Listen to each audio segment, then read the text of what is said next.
চলো কফি খেয়ে আসি একটু। ও বাড়া, আমার তো হাগা পেয়ে গেছে বাড়া, আমি একটু হেগে আসি তারপরে খাবো। যখন কোনো কাজের সময় আসে তখনই তোমার হাগা পাই। যাও। কিছু মনে করো না বেবি, এই একটু হেগেই চলে আসবো বাড়া।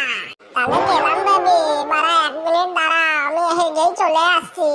ঝড়ের বেগেতে যাবো আর হাওয়ার বেগেতে চলে আসবো বাড়া। ঠিক আছে যাও, তাহলে তাড়াতাড়ি এসো কিন্তু, আমি দাঁড়িয়ে আছি। অনেকদিন হয়ে গেল কফি খাওয়া হয় না, এখনই ওর হাগা লাগলো। যাই একটু দাঁড়িয়ে থাক তাহলে।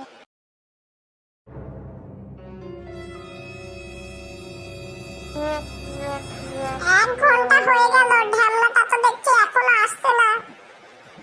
বোকাচোদা হাগার নাম করে বোধহয় পালিয়েছে। না তো দেখছি বোকাচোদা সত্যি পালিয়েছে।